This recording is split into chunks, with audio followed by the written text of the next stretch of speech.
আলাইকুম। ব্রাহ্মণবাড়ি কৃষি পক্ষ থেকে আপনাদের জানাচ্ছি আন্তরিক শুভেচ্ছা ও অভিনন্দন। তো আজকে আমার গাছের ফলনটা দেখে আলহামদুলিল্লাহ খুব ভালো লাগতেছে।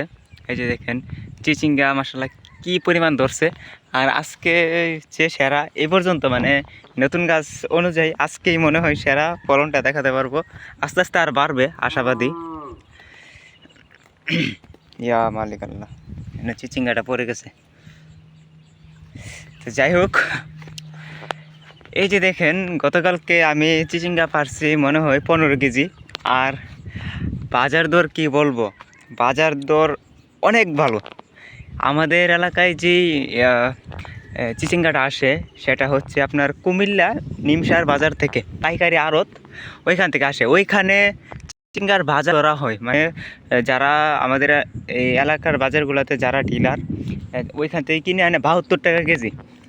এখানে আইসা আমাদের বাজারে আইসা বিক্রি করে 80 টাকা। তো আমি গতকালকে বাজারে নিয়েছি 15 কেজি। ঠিক এই যে দেখেন আমার চিচিঙ্গা সাইজটা একদম সোজা, এই যে সোজা।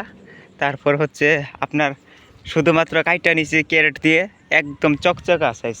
তো চকচকা সাইজ, সোজা, কোনো স্পট নাই এবং টাটকা ফলনটা। তো ওইটা থেকে তো ওইটা 20 টাকা বেশি বিক্রি করা যাবে, এটা স্বাভাবিক। তো ওরা বিক্রি করছে 80 টাকা, আমি বিক্রি করছি 100 টাকা। প্রায় 15 কেজি প্রায় 1500 টাকা বিক্রি করছি। আর ফলন আপনারা দেখতে পারতেছেন কেমন ফলন আসছে মাশাআল্লাহ। আর জমিতে কিন্তু অনেক ঘাস, এই ঘাসগুলো আমি মেঘের মধ্যে বাইসা দিচ্ছি। এই যে দেখেন বৃষ্টির মধ্যে আর সময় পাইতেছি না, কি বলবো, মানে একলা করাটা টাফ ব্যাপার। লোকও বাজতে হ্যাঁ ধান কাটার সময়। তো আগামীকালকে আবার বাজার আছে। তো আগামীকালকে কি পরিমাণ হয়, আমার মনে হয় 50-60 কেজি পার হবে। আর দেখেন মাশাআল্লাহ ফলন কিভাবে আসছে। এই যে দেখেন গিটে গিটে গিটে গিটে চিচিঙ্গা। আসলে এগুলা এখানে কোনো এডিটের কোনো ফাংশন নাই। হ্যাঁ, সবটা আমার নিজের কষ্টে করা ফসল আপনারা দেখতেছেন। আর এখানে কিন্তু আপনি সফল হতে হলে কষ্ট করতে হবে, ঠিক আছে? কষ্ট দেখেন, আপনি অন্য আন্ডারে যে কাজ করেন তাও কষ্ট করতে হবে, নিজে করলে কষ্ট করতে হবে, ঠিক আছে?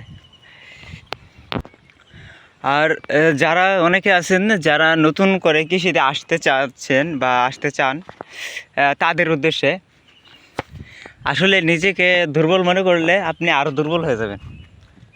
আপনি যেতে পারবেন, ধরেন 1 কিলোমিটার, আপনার টার্গেট থাকতে হবে 5 কিলোমিটার, তাহলে কিন্তু আপনি অনায়াসে 3 কিলোমিটার যেতে পারবেন, ঠিক আছে? তো এটাই আশা করি বুঝতে পারছেন। আমার এটা না, আমার আরও 3-4টা জমি আছে।